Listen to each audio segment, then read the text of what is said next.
Thank you for your interest in the 2010 census. Taking 10 minutes to complete the form is important. The census must count every person living in the United States on April 1st, 2010. Your participation ensures that your community receives its fair share of political representation and federal funds for the next 10 years. This video will show you just how easy it is to fill in and mail back the form. Remember, all of your answers are completely confidential and your identity is protected. The best person to complete the form is the owner or renter of this house, apartment, or mobile home. If the owner or renter lives somewhere else, any adult living here can complete the form. To begin, unfold the form and have a blue or black pen ready to answer all the questions for each person in your household. Let's begin with question 1. You will find question 1 in the large box that reads "Start Here" at the top of the page. Before you answer question 1, count the people living in your house, apartment, or mobile home using these guidelines.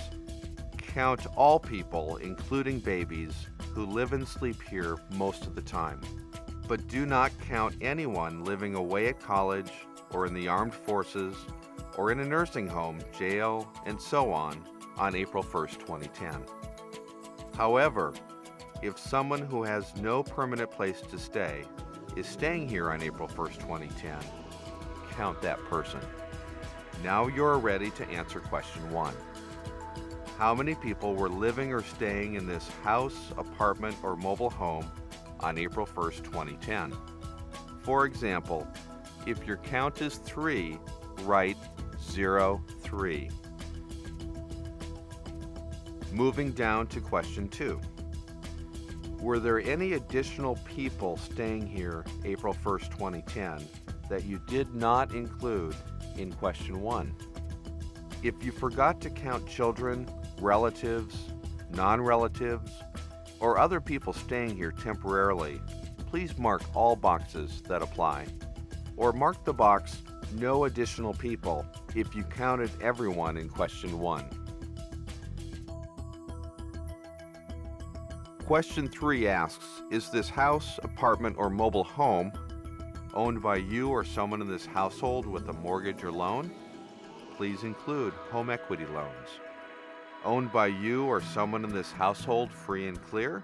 For example, without a mortgage or loan. Rented by you or someone in this household? Occupied without payment of rent?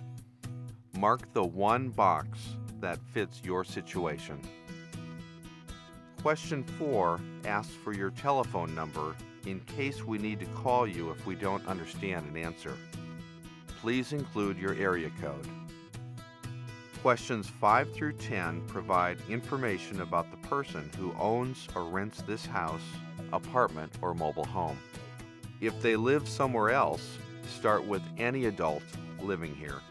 This person will be referred to as person 1. Let's continue with question 5. Print person 1's last name with one letter in each box. If you need more space, you may write beyond the last box. Then print person 1's first name. If person 1 has a middle initial, please print the letter in this box. Question 6 asks for person 1's sex. Please mark one box, male or female. Question 7 asks for person 1's age on April 1st, 2010, and for person 1's date of birth. Please include both person 1's age and date of birth and print numbers in all of the boxes. Questions 8 and 9 ask about Hispanic origin and race. Please answer both questions, as Hispanic origin is not a race for this census. Question 8 asks, is person 1 of Hispanic, Latino, or Spanish origin? Answer no if person 1's not of Hispanic, Latino, or Spanish origin. Otherwise, mark the box that best describes person 1's origin, whether it is Mexican, Puerto Rican, Cuban, or another origin. If you mark another Hispanic, Latino, or Spanish origin, please print person 1's specific origin. Question 9 asks for person 1's race. Here you may mark one or more boxes to best identify person 1. If you mark American Indian or Alaska Native, please print the name of person 1's enrolled or principal tribe. Also, if you mark other Asian or other Pacific Islander, you may print person 1's specific race. If you mark the box for some other race, please print person 1's race. Remember, if you need more space, you may write beyond the last box. Question 10 is the last question for person 1. This question helps to ensure that person 1 is counted in the right place. If person 1 sometimes lives or stays somewhere else, mark yes and then mark all the boxes that apply. Otherwise, mark no. Congratulations! You have completed the questions for person 1. If more people were counted in question 1, complete the answers to just 7 easy questions for each additional person by opening the form and continuing on the next page.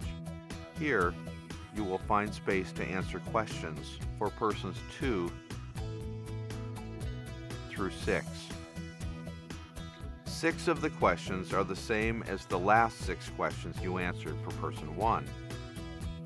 Name, sex, age and date of birth, Hispanic origin, race, and if the person sometimes lives or stays somewhere else.